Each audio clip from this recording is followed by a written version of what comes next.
Amazon want MGM to push forward with one big reboot other than Stargate and Bond. But what will it be? Welcome to SciTrek, your sci-fi TV and movie channel.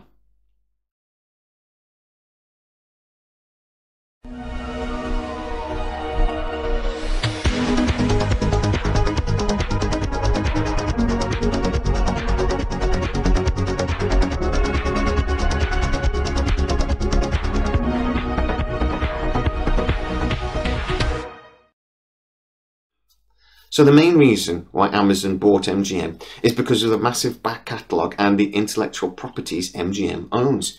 It's one of the oldest and largest of all of the big major studios, and it has a massive reservoir of movies and TV series that Amazon want to take advantage of. And if you are a regular SciTrekker, you'll know that Amazon want MGM to push forward with three big projects. One is going to be Bond, one will be Stargate, and one will be a big reboot or a sequel from something that MGM already owns, a big reboot of one of their older projects. And after talking to some people that work in and around MGM, I've been able to get a list of what the projects they're looking at. And one project that they would absolutely love to do, but that there might be a big problem with. So first, what's on the list? Spaceballs, may the Schwartz be with you, is genuinely something that they are looking at making a sequel. Amazon, with their cheeky little sense of humour, would like the opportunity to poke fun at Disney. Star Wars right now is as popular as ever was. Disney are making so much Star Wars product that actually there's a lot to kind of make fun of. And it would just be a very simple, fun and easy score for MGM because, let's be honest, Spaceballs is still a very loved movie. My favourite being John Candy. I'm a Marg. I'm half man, half dog. I'm my own best friend. And it's just a wonderful movie, and ludicrous speed should be engaged immediately. It'd be a shame that Mel Brooks won't be involved, but I'm certain there are other people that could. Somebody like Seth MacFarlane, I think, could do an amazing job with this if they could get him on board. But there are plenty of people out there that could do a really great job with the Spaceballs franchise. It should also be said that Spaceballs from 1987 was actually 84th in the top 100 list of MGM's most successful movies. So this really is pretty high up on there on the list from all of the intellectual properties Amazon now own. A surprise hit at the time, a movie that spawned several sequels, was 1995's Species. Now again, this is another sci-fi movie, and I'm going to have to tell you, all of the list of films that I was been told MGM are looking at are, at least loosely, sci-fi movies. Species was a film about a very beautiful alien that came down to Earth, and we all ended up running around hunting it. It was a very cool movie. Unfortunately, did spawn 2 or 3 sequels that weren't so good. It did actually land itself in the 31st spot for out of the top 100 most successful MGM movies of all time.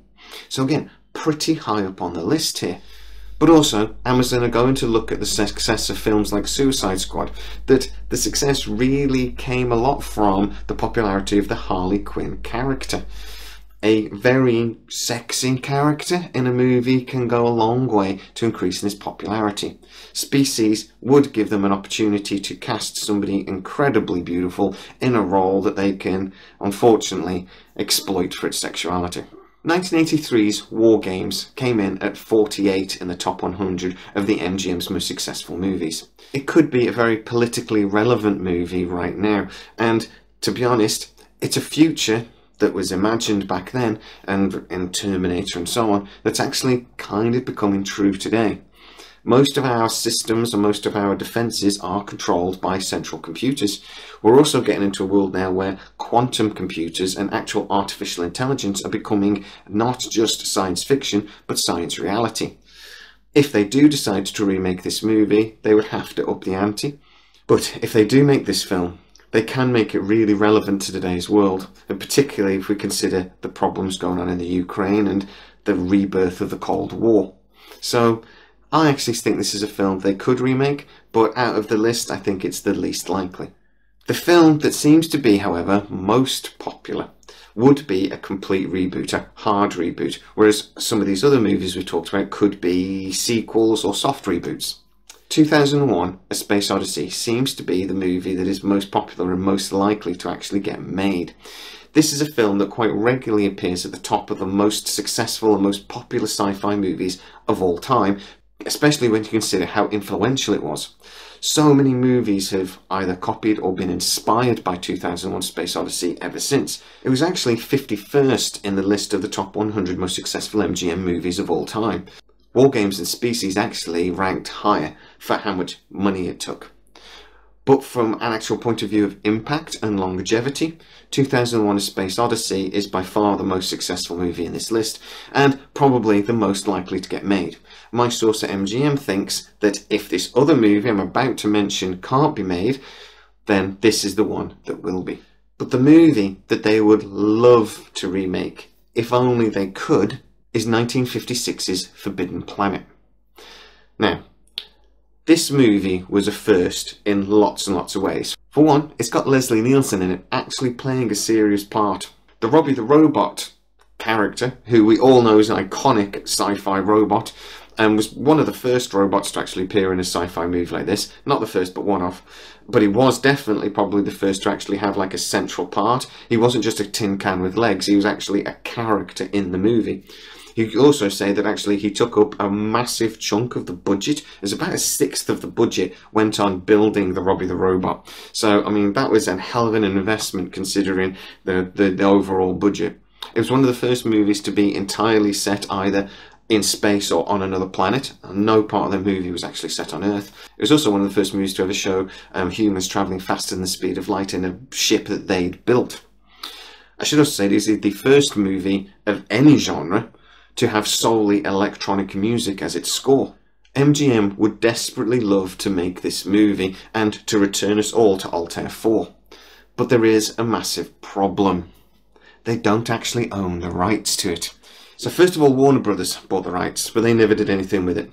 Then they sold the rights to New Line Cinema. Now, New Line Cinema were going to actually create a reboot, but it never got off the ground.